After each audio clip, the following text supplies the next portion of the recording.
Hello everybody, welcome to session 4 on how to build a time tracker application with ReExt. I am Andres Villalba, I am a sales engineer at Sencha, and today I will be your guide. Before we start, it is important to note that we have all the previous sessions in our YouTube channel. So if you missed any of them, we invite you to visit our channel and take a look at them. Also, I'd like to remind you that the question panel is open. So if you have any questions, leave them there. I'll do my best to answer them at the end of the webinar. And if I don't get the chance to answer your question today, I will try to do it on the next session. Also, if you're watching us on YouTube, leave questions there. I'll do my best to answer them directly in the YouTube comments. Okay, so today is session 4. We're gonna be building our login form and we're gonna manage the session for this application. Please take in mind, this is not a webinar about session management with React or with ReExt. What we are learning is how to create a time tracker, how to create forms, how to bring components from ReExt into React. So I won't spend much time explaining how to manage your session. I'm gonna explain a little bit, but there are longer videos that go through everything that has to do with session management. Okay, so if you missed the previous sessions, on the first session we talked about the introduction to ReExt. On the second one, I showed you how to bring some components into React. In session 3, we created the navigation for our application, and we learned a little bit about panels and things like that. And now, like I said, we're going to be working on that login form. On the next session, we are going to be building our first admin grid. This will be where we will be creating the tasks for our users. So I hope you enjoy today's session and let's move on. So on session 4, this is what we are going to be learning. We are going to learn how to create a form panel, how to add fields, how to set up the type of the field, how to validate those fields, and how to send them to the backend. We are also going to learn how to create ReExt windows. We're going to use the included message boxes and we're going to create a window by ourselves. And also we will learn a little bit about how to do some session management. But once again, like I said, this is not a session management webinar. So we're going to be doing something simple.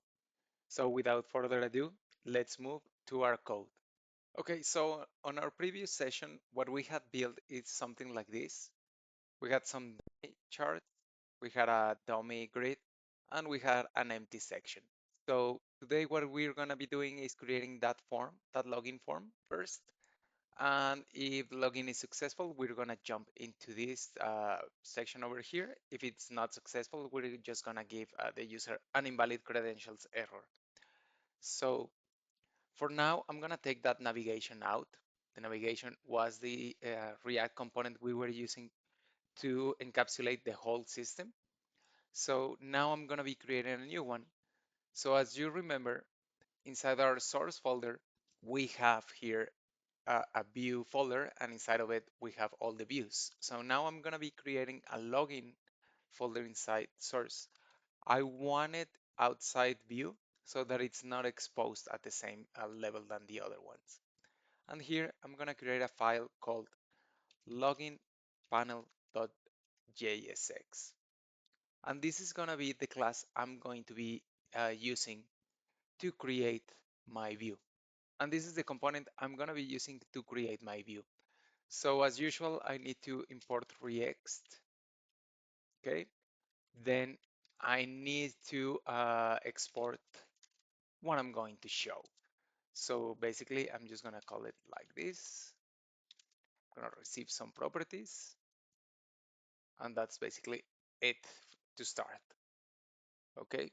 So as usual, anything I type inside the return is gonna be rendered on screen. But for now, what I'm going to be doing, just like we did last time, it's basically just to create a simple panel, just to see that everything is working. So I'm just gonna say xtype panel, and then I'm going to add the config. Okay, for now, I'm just gonna add a title, just gonna say hello. And I'm also going to add some HTML. This is just to test that everything is working fine. So I have created my login panel component and now I'm gonna call it from here. So login panel, okay? If it's working correctly, if we go and test, we should be seeing our login panel, which is basically just a title and some HTML. What I'm gonna be doing is I'm gonna create a panel right in the center of my screen with the form, and I'm going to put a background image around it. So to do that, this panel that I'm creating right now, it's going to be that container, that background image. So I'm gonna show you a few things here that I can do. I want to style this component. Although I could have used the style property over here, that's changing just a div that is wrapped around our component. So I don't want to modify that one. I want to modify the actual component because what I want to modify is its background. I want to modify the body of this component. So I'm gonna be using a property that is called body style. I could have also used uh, some CSS to do this, but I'm gonna do it right here. And for now, I'm just gonna change the background color to something different just to make sure that it's working, okay? And I am preparing to later on include the other panel right in the center. That's why I am defining a layout, and this is going to be called center. Okay, if everything is correct, now instead of seeing a basic white background, I have that gray color. I have already downloaded a free image to be used as my background. So I'm gonna put it here, and that image is saved under my resources folder. Okay, I got two different options. I'm gonna be using the first one. So resources slash background.jpg. Okay, I'm gonna take that color out. I don't need it. And this is the image I have. Okay, by default, it's keeping its size, which works fine. But let's say that I also want the image to be centered in the middle of the screen and to cover the whole screen always, because if I zoom out, if I have a really big screen, it's gonna tile. So instead of having that, what I'm going to do is add the background size property. I'm gonna say cover. The good thing about that one is that that background is going to resize as needed. Okay. And now inside of this ReExt panel, I'm gonna create the form. This is going to be another panel. It could be a window, but a window is usually floating. So I'm just gonna create a form and I'm going to put it right in the middle. It depends on what we're looking for and I'll show it to you in a second. I'm just gonna say ReExt and this is going to be my window. So in this case, this panel is going to be a form panel. So that's why I call it form. I'm going to use a style to give it its size. So I'm gonna say width, let's say 300 pixels by 400 pixels. Okay, and I'm gonna use the config property just as we have been doing to give it a title. I'm gonna say time tracker. I'm gonna give it a margin. We do this with body padding, let's say 16 pixels. And I'm just gonna put some HTML for now there. If we test this, it will look something like this. Okay, like I said, this is just a panel right now. This is gonna be in the center. I cannot move it around because it's just a form panel. Could have been a window, but if I create a window here, by default, it's not going to show up because we have created that window, but that's floating around. We have to include it into our project, okay? Or I have to call a method that makes it show up once it's in the browser memory. So I'm not gonna be doing it that way just yet. So I'm just gonna leave it as form. And instead of having HTML in it, I'm just gonna add some items in there. I want to remind you that I can put the items directly or I could also do it by having an opening and closing ReExt tag, and then have all the children right here. Okay, having all of them. So I could have also said something like this, and have the text field and its config and things like that. However, for now, I'm gonna be doing it here, and maybe later on we'll do it the other way. So let's say I want a text field. I'm just gonna say X type text field, okay? And that field needs a name. So I'm just gonna say name username. I'm gonna give it a width of 100%, and I'm gonna give it a field label, which is going to be phone email. Because in this case, we are going to allow the user to either enter their phone number or their email. And the field label is going to be phone/email because we're going to allow them to either use their phone or their email. Okay, and now after that, I'm just gonna copy and paste. Going to do the same for password. Of course, we're missing a lot of things here. I will explain them in a bit.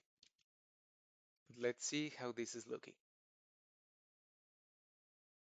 So right now, this is what we have. Doesn't look that good. It looks kind of old, but we're going to add a few more options to make it look a little bit more modern. So first, as you can see, some things are repeating between one and the other field. So I can use the defaults property to have everything that is shared between those inside this parameter, and that way they will affect all of them. So I can have X type and width in there, and I do not longer need them here. So that's going to be the default for those items, and that's going to look the same. Okay. Another thing, right now, these two are just basic text fields.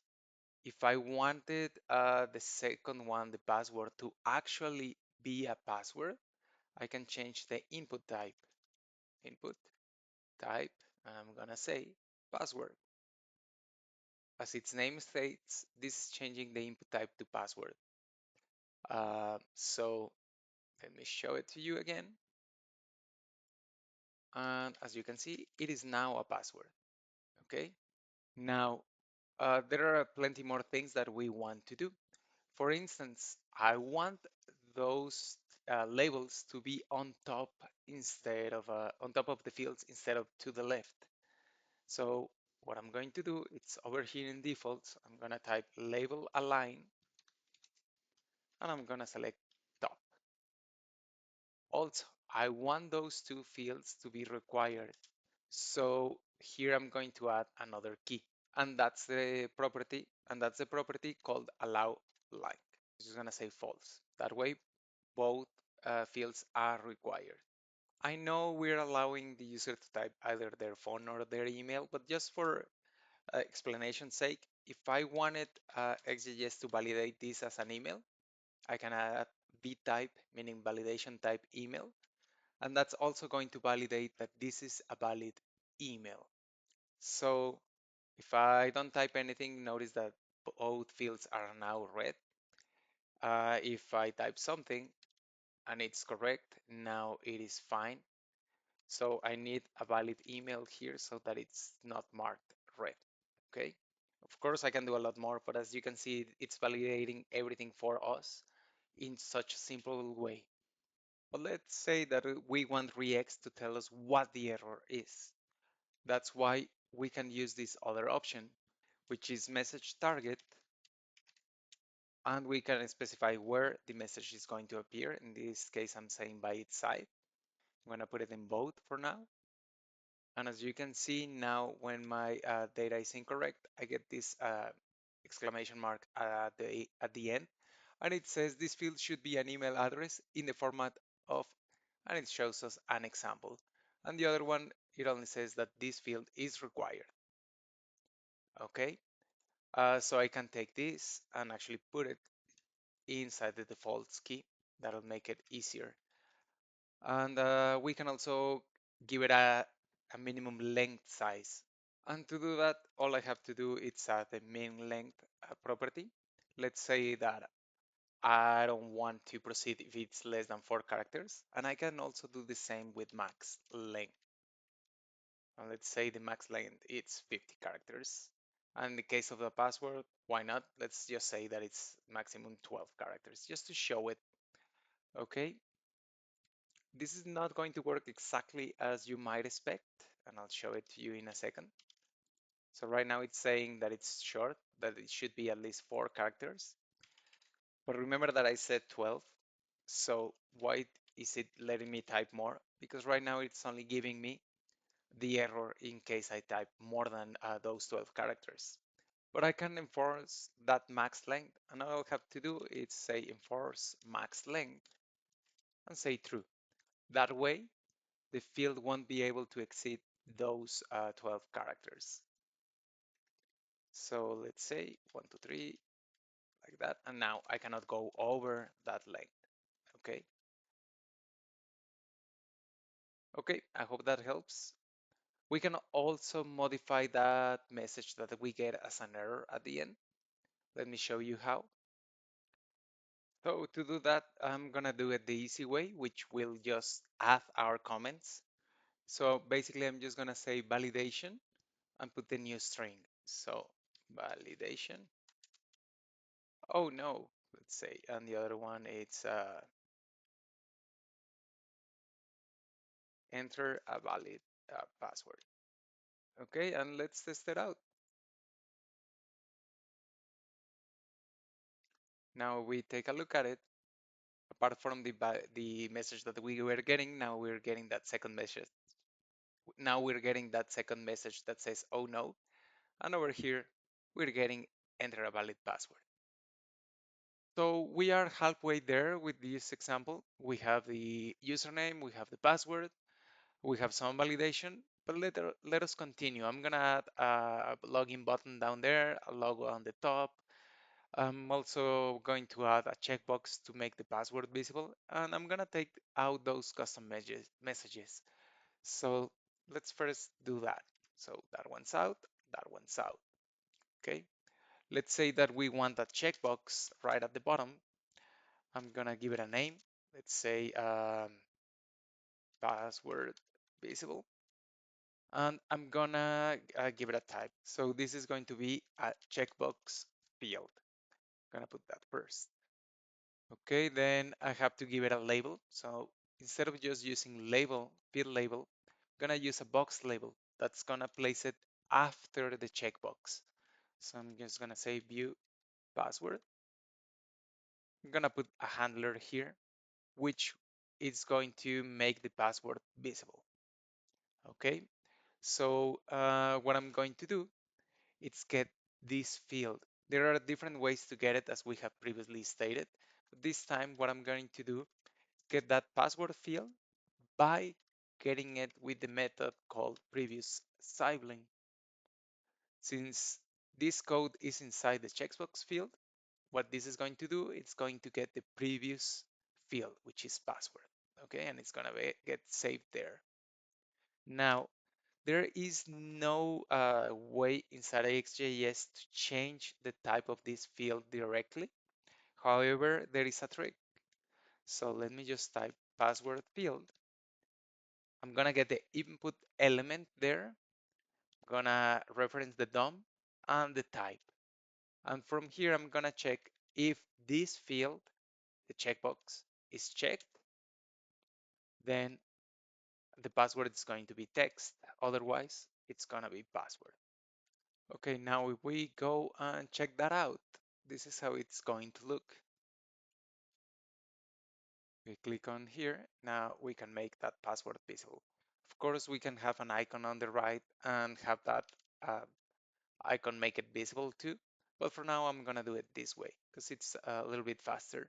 Also, if you're using the modern toolkit instead of the classic toolkit, you have an option to just activate that icon to make it visible and invisible. Also, I'm just gonna leave an email there so that I only have to validate the actual email. And okay, let's go on. Now I'm just going to add that logo at the beginning. We can do it several different ways. For example, I could create a component and put the image there as a component, but I'm also going to use the image component.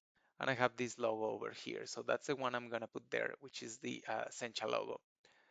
And that's quite easy to do too. So I'm going to go there and I'm going to say X type image. Okay, and I'm gonna link to the source, which in this case it's resources logo.png. And I can give it a size. In this case, I'm just gonna call it height 98 pixels. Now we go ahead once again and take a look at it. It's gonna look like this. So I got the Sencha logo on top and I got these two options over here. Okay, now all I'm missing is a button to actually perform the login. For that, I'm just going to add another element at the end, which is a button. And here I'm gonna give it some text. I'm gonna call it login. And I'm going to put a handler there. Just as I have mentioned before, this handler can link into a React method or into a hook or anything you may need. But since I am using ReExt, I'm gonna let ReExt do the submission. So this way you can see the way ReExt works, okay? So there are a few things that I want to do here in this handler. First, I want to run the validation again. So let's get the form, okay? So once again, I am inside this button. If I want to get the form, I have to go up and get the actual form. For that, I use the up method and I'm gonna get the form. Remember that this is the X type, so I'm getting this X type over here, okay? And that gets the actual panel for the form. If I want to get uh, the form data, I need to first get the actual form, okay? So that's gonna be saved there. Now, let's validate the form once again. So I'm just gonna make sure that everything is valid. If that's the case, I'm gonna perform the login here. If it's not valid, then I'm going to tell XJS to give me an error message. I could not write anything since I'm already getting those validation errors, but let's say that I want to. So I'm just gonna say x.message.alert. And over here, I'm just gonna type a title, missing credentials. Make sure you enter a valid email and password. Okay, of course I could do more. I could check that the password has the correct length and things like that. I can get the error message from the field. Right now I'm just gonna do it this way. And if everything is correct, now what I'm going to do is actually perform the submit. I could use Ajax, I could use any other method that I wanted to. I could use just a fetch method. What I'm going to be doing instead is actually telling ReExt to do. I'm just gonna tell ReExt to do the form submit, okay? In that case, I'm gonna let ReExt do everything for me. So I'm gonna type a URL here. Then I'm gonna give it a callback function if everything is correct, okay? And if there's a problem, I'm gonna have another callback method to process any errors that come from the backend. Okay, and I'm gonna type here the actual URL. So I already have it saved over here. What I did, I created a simple endpoint with PHP. It's something really simple that it's basically just returning some JSON data if it's correct or incorrect. Okay, for now I'm just gonna leave it like this. Of course, there is a lot more that I have to do. Let me save and let's test again. Now, if I type the wrong data over here and I click on login, it's gonna say, make sure you enter a valid email and password. Okay. Now, let's say that I did enter a valid email and I click on login. Something happened. I don't know exactly what because I didn't set something that showed me what was happening. So for now, let's just say over here, I'm just gonna say console log success. And over down here, I'm just gonna say console log failure. And let's take a look at that. So this is a valid email and some random password. Login. And as you can see, this is what I got, failure down there. Okay. Now, let's try a real email that I know that it's part of this application. So in my database, I have that user. Okay. And I'm gonna type the password. Let's click on login. And as you can see, now that one is working. I got a success. And if I go in and check, this is what I have. Return the email, the user ID, a message that's saying that everything is okay, my name, fake phone number, success through, and the token that I'm gonna be using to connect to the backend later on. Um, just like I said before, I'm not adding a lot of security to this application. I'm just using a basic token. Of course, if you want to implement something more secure, you can go ahead and do it. But for now, this is how I'm doing it in this application. And when everything was wrong, this is what I was getting. Invalid credentials and success equals false. Okay, so I'm gonna show a message that tells me what was the problem. So to do this, I'm gonna open another alert box. I'm just gonna say couldn't log in. I can get the response from action.result. This is gonna be the JSON that we got from the backend. So what I'm going to do is just get that message and send it to the alert box. If I'm not sure exactly how I am receiving that, I can look at the backend and see how this is coming. So let's see how this is working. So let me type something incorrect, although a valid email. And here it is, couldn't log in, invalid credentials. Invalid credentials is coming from the backend. Now, if I'm correctly logging in, then we need to do something else. Okay, so also we are going to get that data from the action, but in this case, what we're going to do is actually use this data to perform the login. So over here in under action result, we're gonna get all the information that comes from the backend. Once we get it, we're gonna send this to React to manage our session. Okay, so the first thing we have to do in our main app.jsx file is instead of having these two lines, we're gonna call a method that it's gonna render the view, depending if this has been authorized or not. So for now, let's just call it render view, and that's what we're gonna call. I'm gonna create that method over here. So const render view, and let's put it like this. Okay, and here we're gonna check if the user has been authorized. So I haven't created the hook that is required, but for now, let's just say if it's authorized, then load the navigation panel. Otherwise,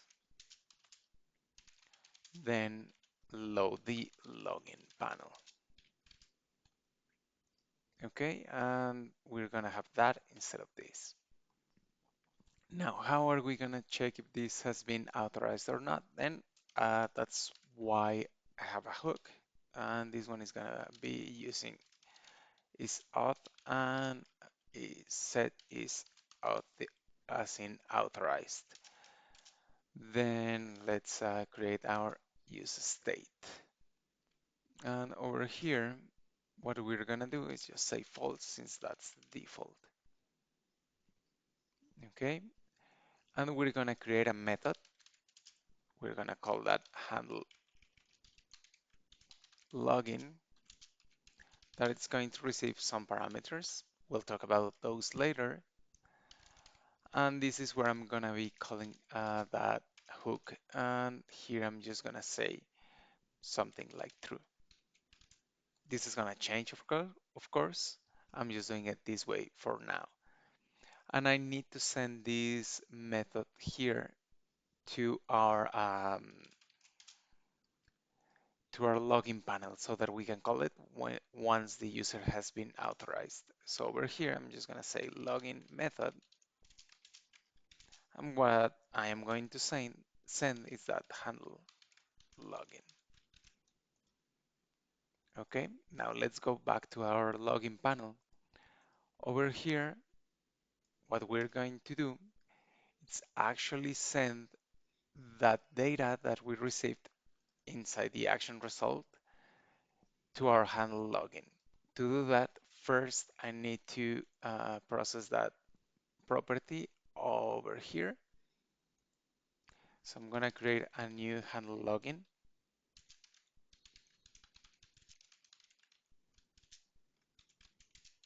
and I'm gonna use that property that I just received, which I called login method.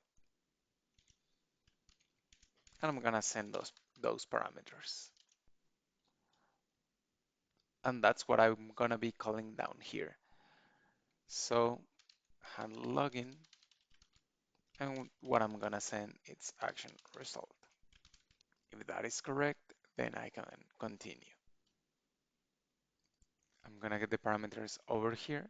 And for now, I'm just setting it to true. Of course, I have to check if it's actually been set up correctly. Let's see how this works for now. So I have my window over here. Gonna enter a valid username, an invalid password. I click on login. There it goes. It says invalid credentials. Now, if I have the correct credentials and I click on login,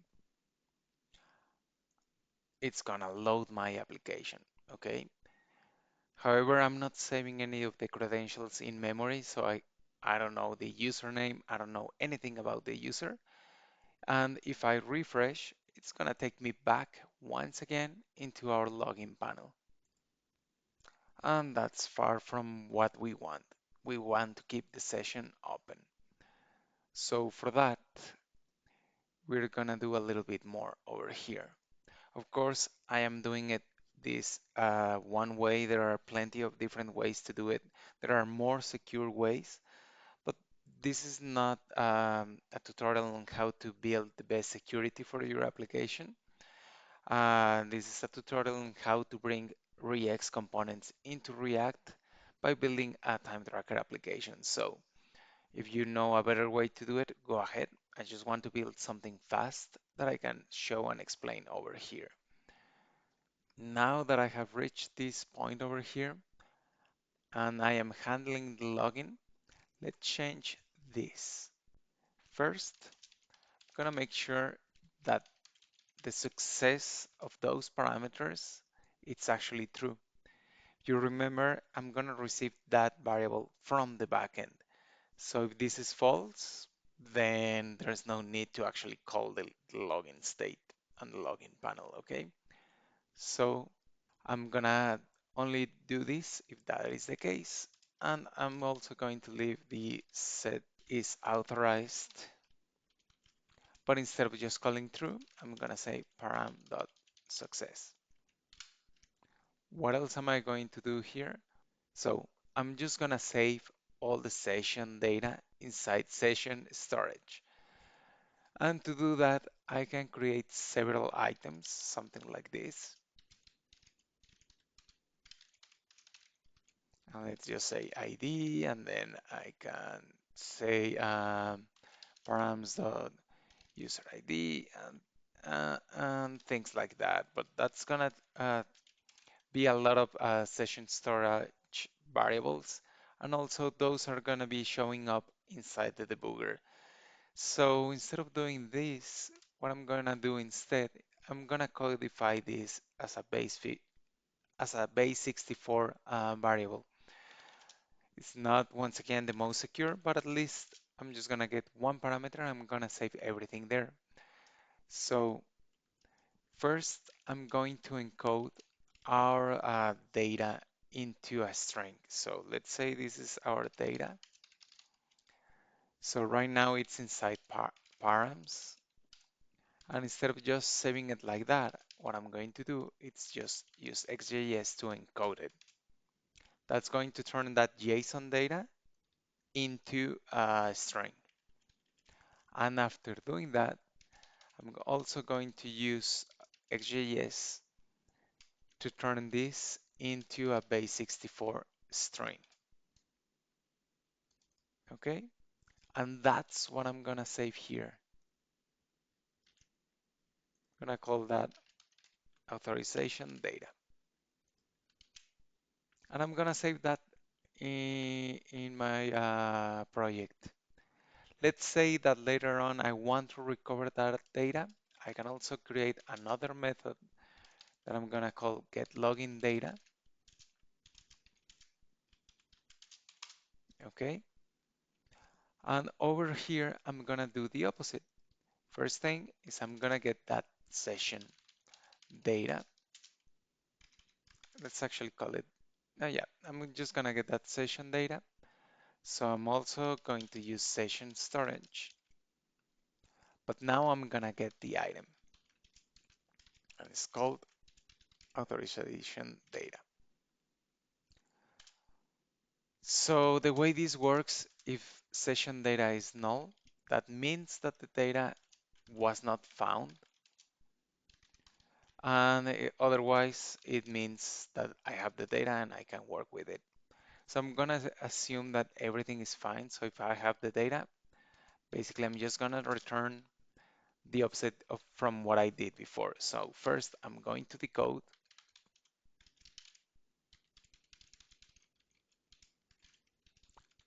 that session data. And then I'm going to decode the string that I get from that session data into a JSON string. Otherwise, just gonna return the data directly. So ID user, it's going to be 0. I got no token, and success, it's going to be false. Okay, so here I'm saving the data, and over here I'm recovering the data. Now, when I get to my render view, previously I was only checking the hook, if it's authorized or not. Now I'm gonna do it a little bit different. So basically I'm just gonna say get the data from that session. Let's get the login data. And I'm gonna check the hook if the hook is correct. And, sorry, if the hook is correct or data.success is true, load the navigation. Otherwise, load the login panel. Okay? Take in mind that I'm also going to be calling this getLoginData method all the time to get the token and get the ID user. And every time I contact the backend, I'm gonna use those two to validate that I still have a valid session. Okay, so let's save and let's see if everything is working correctly. So over here, I'm gonna enter my username again. I'm gonna enter my password and let's log in. Once again, I'm inside my application. Let's refresh. And I am still inside my application. If I go and check the debugger, the DevTools, I can see that under session storage, I got that variable over here. Okay, so that's why I'm still logged in. If I just go in and delete it, that's going to log me out once I refresh. Okay, so what should I be doing? Well, what I should be doing is actually having a logout button somewhere. Okay, Probably the best place to put it, it's on my time tracker application panel and have a button over here or create an extra toolbar for this panel. So let's do that, and that way we'll be ending today's webinar. Okay, now to the logout, I'm gonna do something similar. Let's create a handle logout method over here. And this basically is just going to actually set everything as false. So let me just copy this, paste it. I'm also going to put that one over here. Just gonna say set this as false. I am also going to just delete everything that we have there. So I'm still going to save it, but this is just going to be an empty string. And I'm just going to save that as the session storage. Okay. Once we do this, this is gonna change the actual navigation back to the login panel. But now I'm gonna send this logout, just like I did with the login method, as the logout method for the navigation panel. Okay, and then let's open that navigation panel back. We're gonna create that method over here, just like we did with the login, same idea. Okay, and here we're just gonna call that method from here. So login method, we're gonna call it. And when are we going to log out? Well, what we're gonna do is add that logout button. So to do that, I'm just going to create a header option, and inside the header, I'm gonna add some items. Here I can have several buttons, but for now, what I'm gonna have is just one button. So I'm gonna add the text, which is logout. I'm also going to give it a type, which is button, and I'm gonna create a handler. And what this handler will be doing, it's calling this logout method over here. And before we test, of course, I made a mistake here. Let's call that login method. Sorry, logout method over here. Okay, so let's try it out. Let me log in.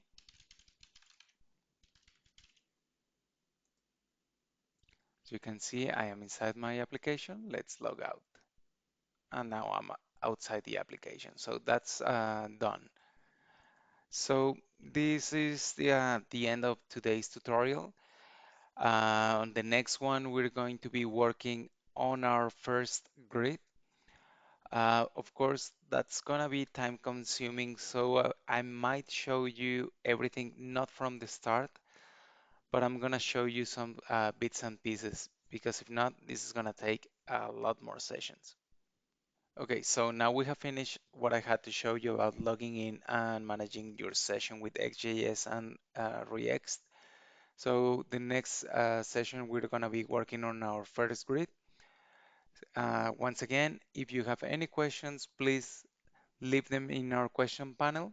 If you're watching us on YouTube, please leave them in our comment section. We'll do our best to answer all the questions you have. If we don't get to your question today, we will try to include those questions on the following session. Thank you again, and let's go to our Q&A.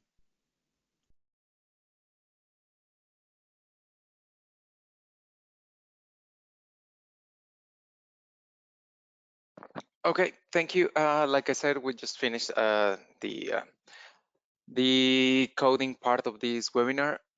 If you have any questions, please leave them in our question panel. We have already a few. So we still have a few minutes. I'm gonna do my best to answer the questions you have.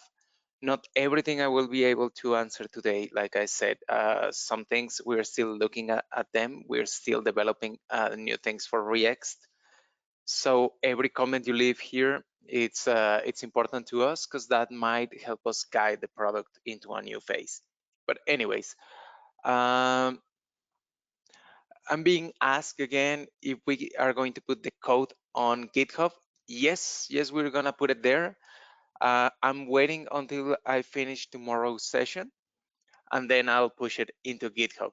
There's still going to be a lot more things that we're going to add, but since previous sessions it was just bits and pieces, and the time tracker wasn't coming together until these last two sessions, we wanted to have something a little bit more complete before putting it on GitHub. So it's gonna be there. Of course, the ext folder is not gonna be on GitHub. That one you either need it from your commercial license, or like we mentioned on the first and second session, you will need to establish your project as remote so that it gets the Ext folder from the server. Okay. We also got somebody mentioning that that he was having sound issues. If that's the case with you, um, you might not be hearing this though, but if you know somebody that is having this issue, please just ask them to check their audio settings, because everything looked fine on our side. And if you're watching this on YouTube, you should be fine. But if you're listening to the following sessions on GoToWebinar, just make sure that your audio settings are correct. Okay, I'm also being asked by Kobe if there is going to be an autocomplete option on VS Code. The answer is hopefully yes. Sorry that if I cannot tell you right now, yes. We're working on it, and there should be something coming out soon, but I don't want to give any time frame just yet, because we are adding a few more things before that actually happens. Also, Kobe is asking me if there is a way to change the header color. Yes, there is. Um, Tomorrow's session is going to be about the time tracker grid, but the session after that one, we're going to be talking about theming our application. So I'm going to explain different ways to do this. I'm going to do it directly in our code. I'm going to be using Sencha themer, and hopefully we get the time. I'm going to look and see if we can do it with React. I haven't done that just yet. It's supposed to be working like that, but we have to check that there are no bugs if we are gonna do it with React. So, but still, if you want to theme your application, we have Sencha themer that comes with your license, and it allows you to change pretty much everything about your application design and style. And if you don't want to do it that way, you can still use CSS or React. About using third-party libraries for this, they should work, but there are a bunch, and we cannot guarantee that it's going to work with all of them. What else? Once again, if there's more questions, please leave them here. We got a few more, but I'm gonna integrate those on tomorrow's webinar.